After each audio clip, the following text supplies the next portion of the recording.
folks. This is All Minus One Story Time with your favorite host, Bill. How are we doing today? So, guys, we are going to continue with the reading of Nihilism, the Root of the Revolution of the Modern Age by Eugene.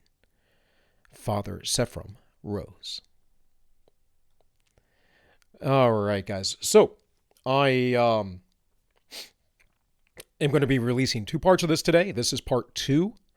The first part would have been out at 6 p.m. Eastern. And then this part should be premiering at 7 p.m. so folks can have some time to watch the first part. And I'm just going to cover the introduction. Part 1 was the editor's preface. So let's go.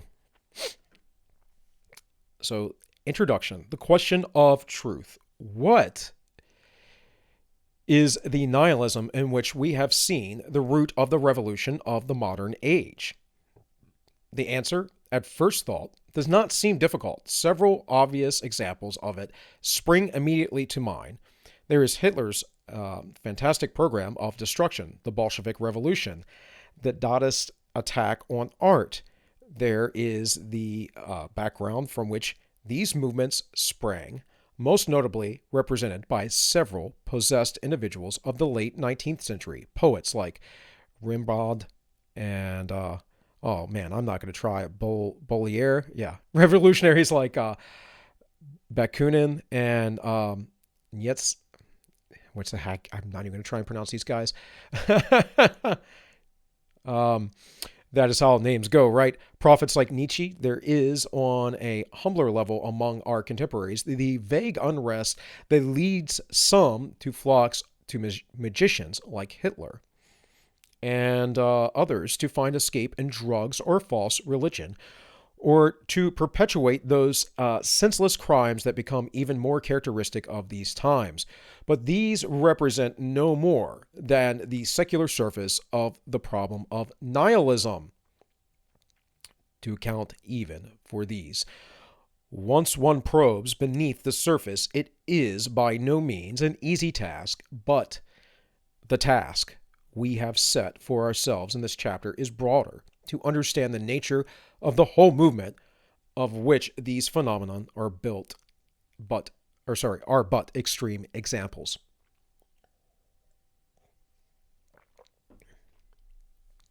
To do this, it will be necessary to avoid two great pitfalls lying on either side of the path we have chosen, into one or the other of which most commentators on the nihilist spirit of our age have fallen: apology and diatribe.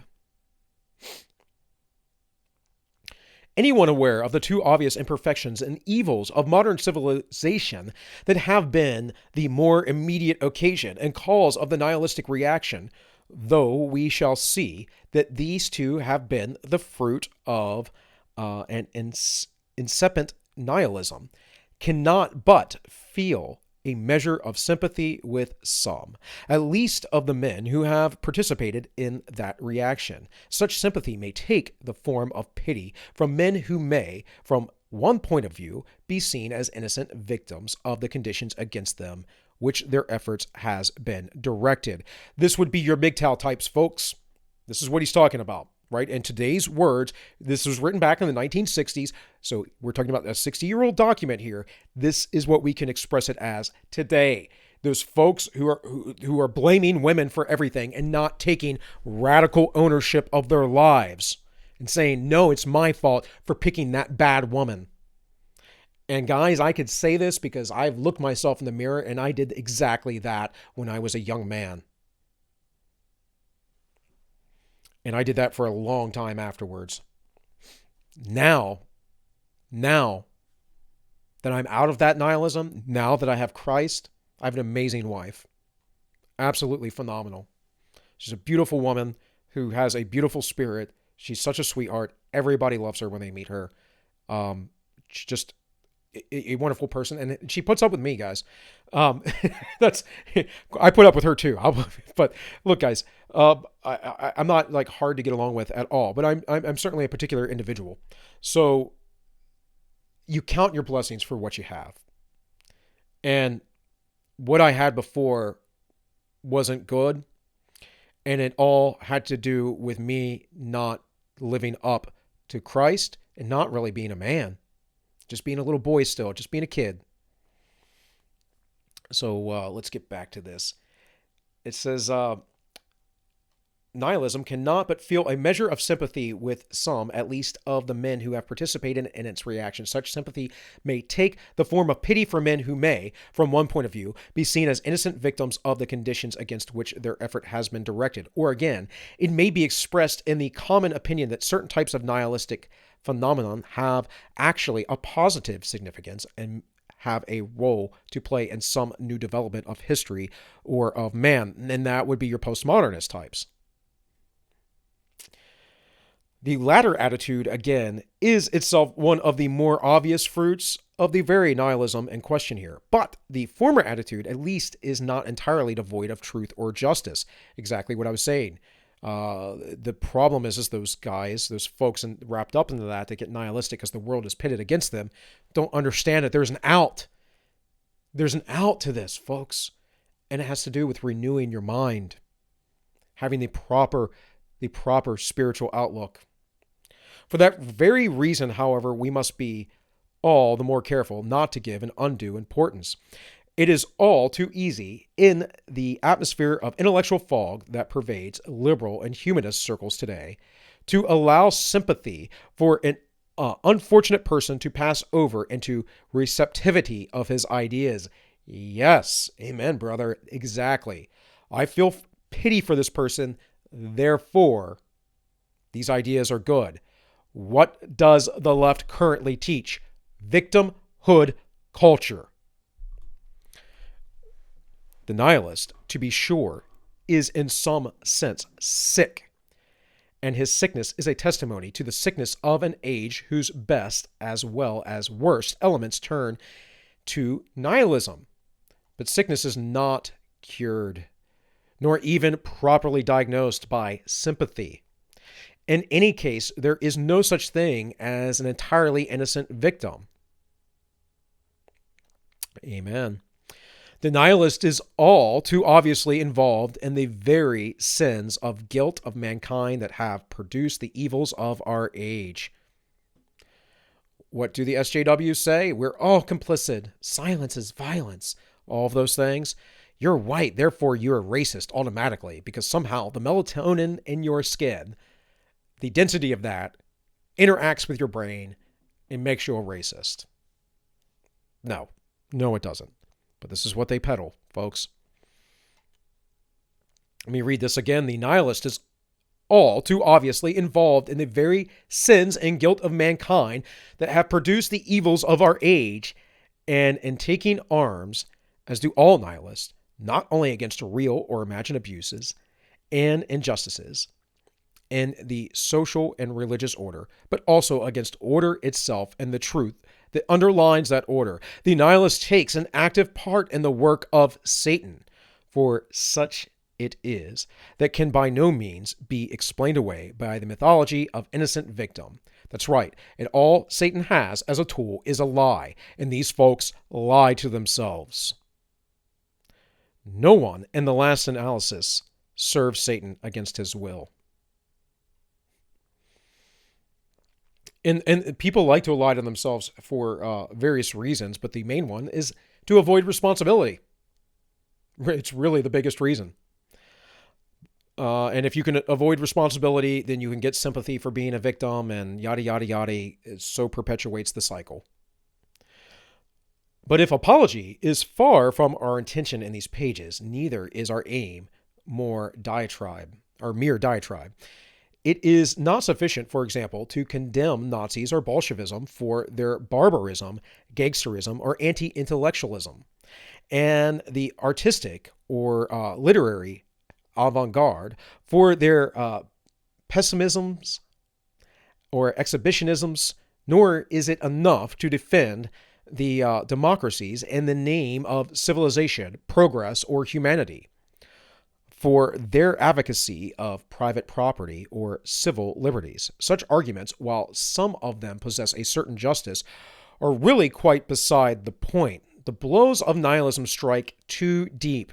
Its program is far too radical to be effectively countered by them. Nihilism has error for its root, and error can be conquered only by truth. This guy sounds like, it just sounds like something I would write. And I'm actually a much more effective writer than I am a speaker. It just takes more time to write, guys, than to run my mouth. So, but yeah, 1000%. Most of the criticisms of nihilism is not directed to this root at all. And the reasons for this, as we shall see, is that nihilism has become, in our time, so widespread and pervasive, has entered so thoroughly and so deeply into the minds and hearts of all men living today, that there is no longer any front on which it may be fought.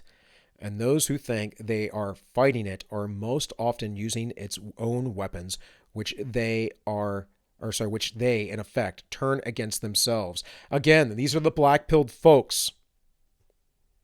How many of them argue with maybe some of your favorite YouTubers or streamers, whatever? Argue. And, well, but you got to understand that we can't do anything. And I've had this argument. Well, the central banks, they run everything. I agree. Can't use the central banks, buddy. Got to make our own stuff. Got to do our own systems. The book of Revelation tells me this. It says no man will be able to buy or sell. I don't need to believe that happens at the end of some time. That is applicable all throughout history and has happened before, folks. What do you think a cake baker who would not sell to a homosexual? Actually, they would. They just wouldn't do a specific greeting on their cake. What do you think that is? That no man may buy or sell. What do you think cancel culture is? What do you think being deplatformed is? What do you think the banks, many banking agencies, PayPal, a pay service, not allowing folks because of their politics is? That no man may buy or sell. Get real with yourself. Understand your position. Understand the strategy that you must implement within that position. Because you can have no strategy or tactics until you understand the reality you live in. And I can promise you, folks, once you understand that, there is great hope. There is great hope. You just have to be able to see things proactively instead of constantly being on your heels and reacting. You know, someone who studied martial arts for 30 years of my life and absolutely loves boxing, especially dirty boxing with knees and elbows and all that fun stuff. Anyways, like headbutts. Yeah. Anyways, I really don't like beating up people, but training's fun. It's a good male-masculine bonding, right? I'm telling you right now, you want to get someone on their heels. You want to get someone backing up on their feet, running away.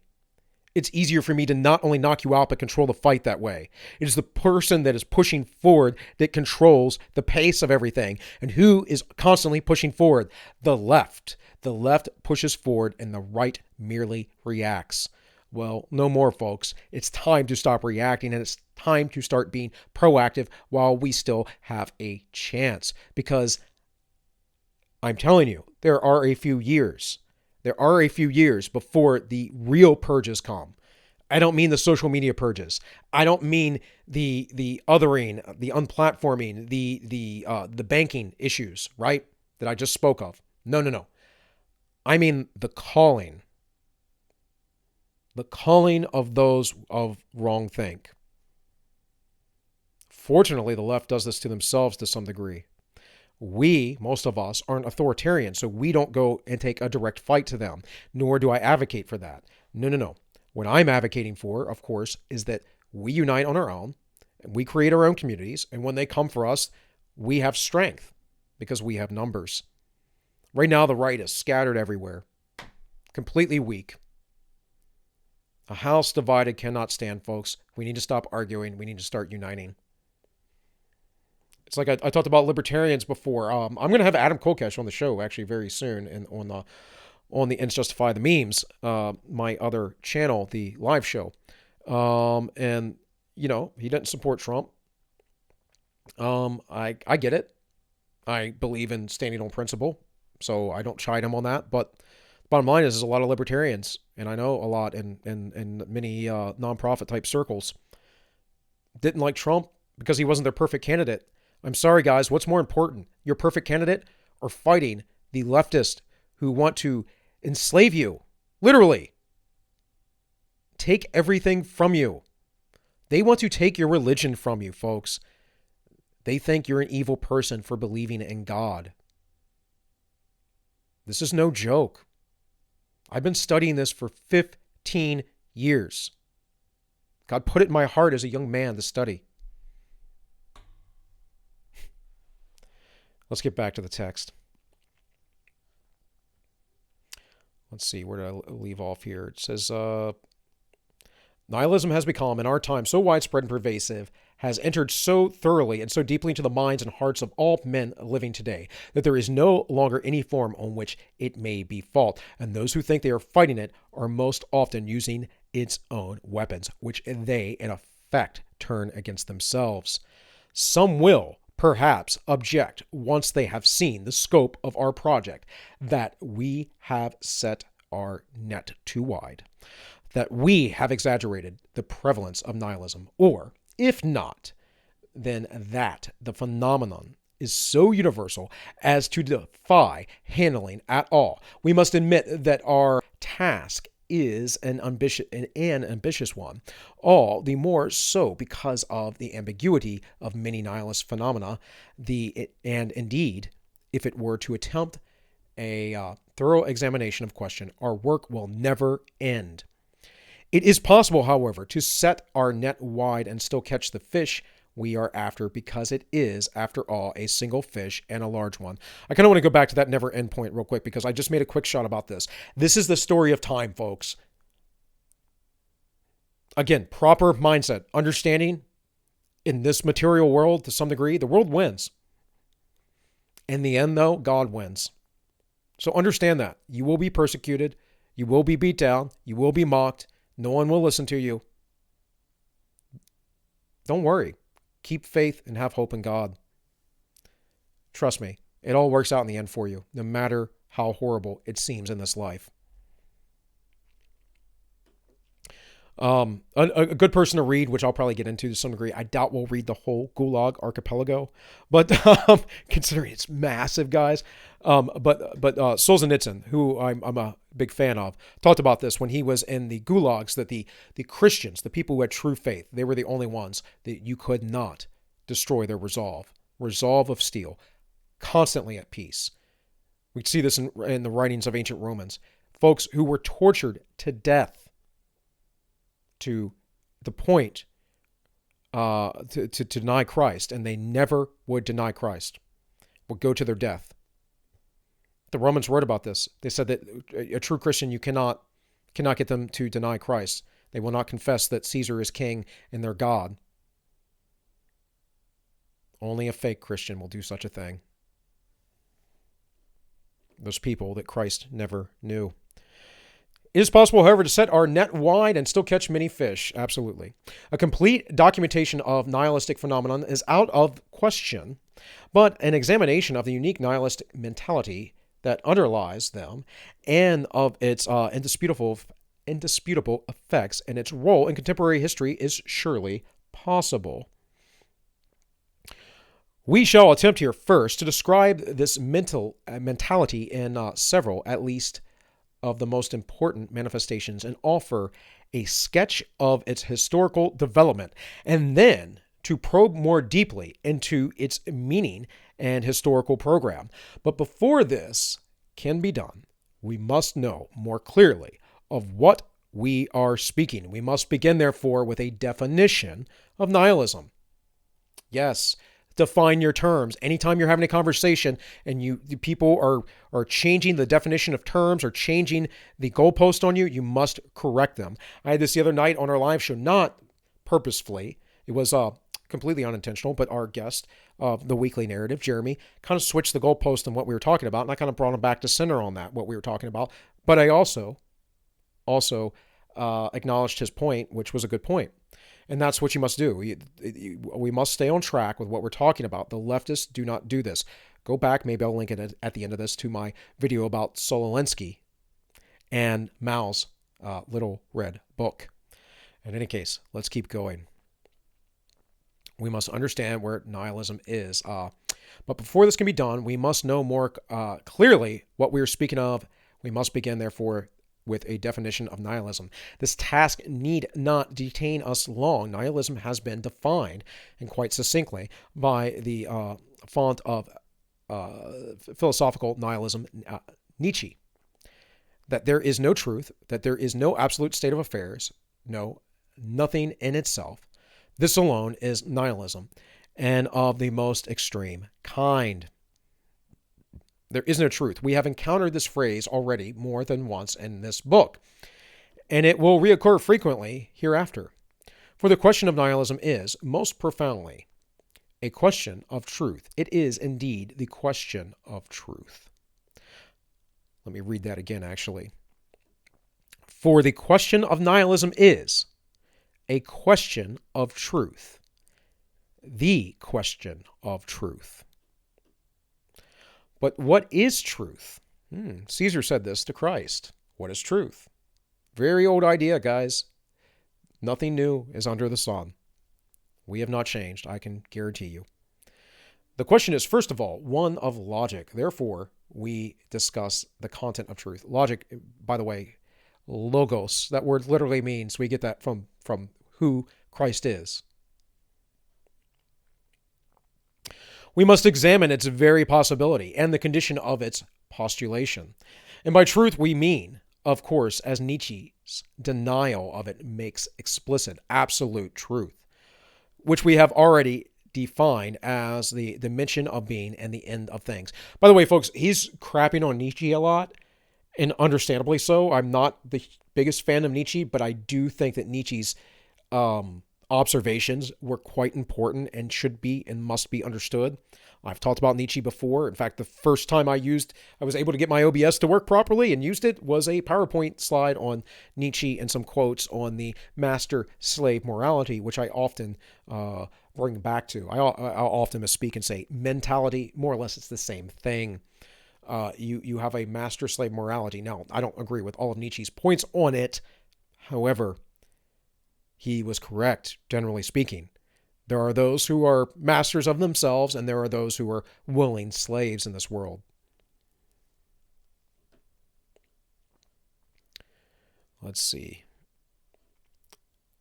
It says, Nietzsche's denial of it makes explicit absolute truth, which we have already defined as the dimension of being and the end of things. Absolute truth. The phrase has to a generation raised on skepticism and unaccustomed to serious thought and antiquated ring.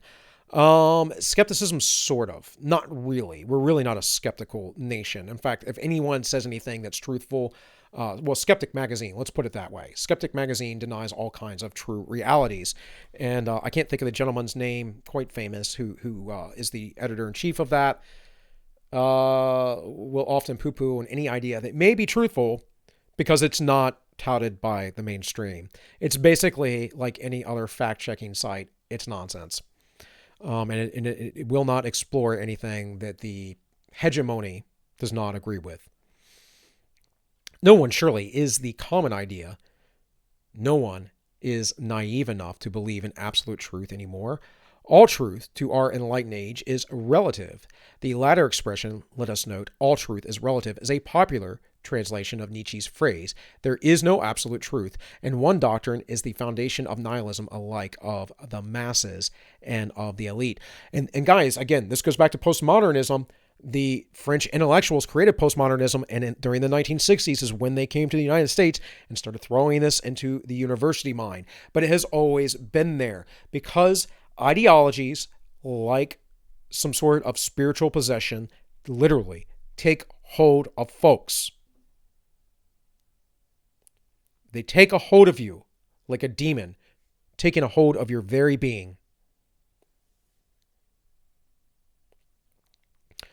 Relative truth is primarily represented for our age by the knowledge of science, which begins in observation, preceded by logic and progresses in orderly fashion from the knowledge to the unknown. It is always decursive, contingent, cognizant, or cognizant, yes, qualified, always expressed in relation to something else, never standing alone, never categorically, never absolute.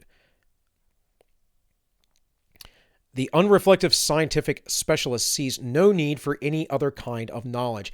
Notice this unreflected scientific specialist. I talked about this because I was talking about Klaus Schwab's Great Reset, and he mentioned that we are far too focused in. This is very much something I'm against. You need to be a polymath, folks. You need to be a jack of all trades. You can have specialties, but you need to be more than your specialty. An undiversified personality will be destroyed once that singular, monolithic part of that personality is destroyed. You must be willing to have things that can perish and die. It's called redundancy.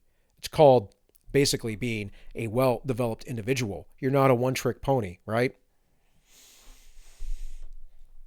Occupied with the demands of his specialty, he has perhaps neither time nor inclination for abstract questions that inquire, for example, into the basic presuppositions of that specialty.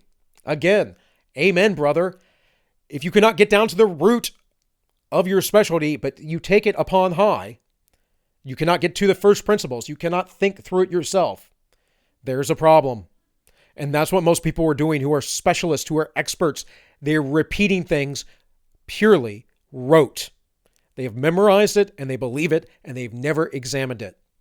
You know how many biologists, and I mean people with several doctorates in forms of biology later on in the future, come away from evolution because they start actually exploring the questions of evolution that are never answered? The mathematical questions that are completely debunk any part of the idea, other than the adaptation of species. Of course, that happens. Duh. What do you think animal husbandry is? What do you think breeding is? If he is pressed, or if his mind spontaneously turns to such questions, the most obvious explanation is usually sufficient to satisfy his curiosity. All truth is empirical. All truth is relative. I think I'm going to leave it there, guys, for the day. We'll come back to it because this goes on for a while. But it's a good place to stop because we're getting into the unreflected specialist, scientific specialty, and we're at about the 30-minute mark. So I'm really actually excited to keep reading this because this guy's making these quite cogent points, and just it's like I'm reading something I would have wrote myself. And hopefully you are thinking very much the same way.